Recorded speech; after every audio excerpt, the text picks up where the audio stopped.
Morning student. Today our topic is what is democracy and why democracy. लोकतंत्र क्या और लोकतंत्र क्यों.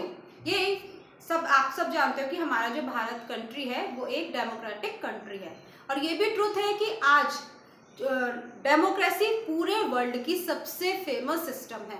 ये एक पॉलिटिकल हमें इंडिपेंडेंस प्रदान करती है और इसमें इकोनॉमिक डेमोक्रेसी का हमेशा अभाव पाया जाता है. लोकतंत्र से जनता के शासन का बोध होता है और इस प्रोसेस में जनता ही सरकार का निर्माण करती है और शासन का संचालन भी करती है और सरकार जनता के प्रति पूर्ण रूप से उत्तरदायी भी होती है. लोकतंत्र के मुख्य रूप से दो प्रकार हैं. एक अगर हम बात करें तो प्रत्यक्ष लोकतंत्र, दूसरा अप्रत्यक्ष लोकतंत्र यानी कि डायरेक्ट डेमोक्रेसी और इनडायरेक्ट डेमोक्रेसी. अगर हम डायरेक्ट डेमोक्रेसी की बात करते हैं, स्विट्जरलैंड इसका सबसे बड़ा एग्जाम्पल है, जहाँ जनता को कार्यकाल से पहले ही अपने जो प्रतिनिधि हैं उन्हें वापस बुलाने का भी राइट होता है.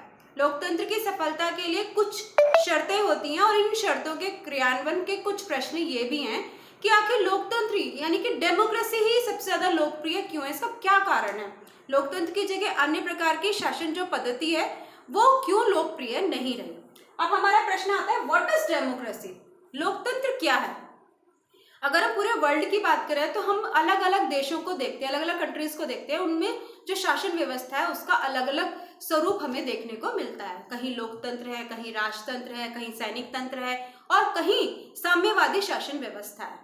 इन सभी में लोकतंत्र आज सबसे ज्यादा लोकप्रिय व्यवस्था है. हम सच्चे अर्थों में अगर शासन व्यवस्था को कह सकते हैं कि लोकतंत्र क्या है, जिसमें शासन है उसका संचालन जनता के प्रतिनिधियों द्वारा किया जाता है.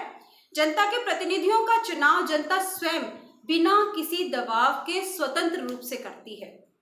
इसी आधार पर विश्व के विभिन्न देशों की शासन व्यवस्था को लोकतांत्रिक यानी कि डेमोक्रेटिक और अलोकतांत्रिक श्रेणियों के अंतर्गत रखा गया. दोनों ही प्रकार की शासन व्यवस्था के अंतर को आज हम एग्जाम्पल के माध्यम से समझेंगे.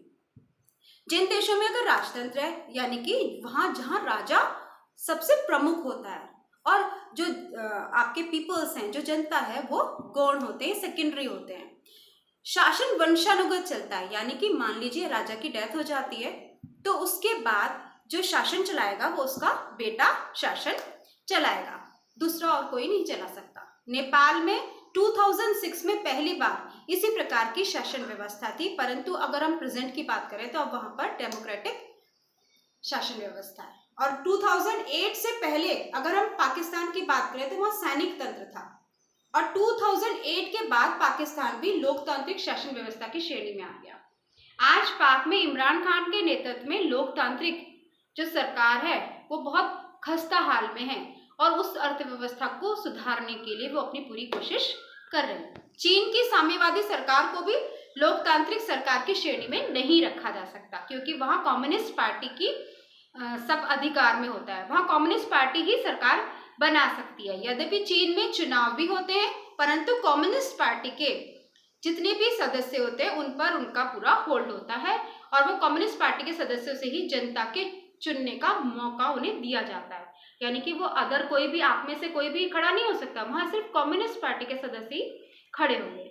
चीन जो है साम्यवादी शासन में विश्व की सबसे सेकंड अगर हम बातें करें तो उसकी इकोनॉमिक और महाशक्ति बन गया है. ब्रिटेन भारत की शासन व्यवस्था को लोकतांत्रिक कह सकते हैं क्योंकि इन दोनों देशों में जनता के प्रतिनिधि शासन करते हैं और इन प्रतिनिधियों का चयन जो है वो निर्वाचन के द्वारा होता है. निर्वाचन वयस्क लोग करते हैं जो 18 ईयर्स से अबव होते हैं. जिस शासन व्यवस्था में जनता की भागीदारी होती है उसे डेमोक्रेटिक कहते हैं और जिसमें जनता की भागीदारी नहीं होती वो नॉन डेमोक्रेटिक कंट्री या कहलाता है. इस तरीके से कल हम नेसेसिटी टू डिफाइन डेमोक्रेसी के बारे में जानेंगे.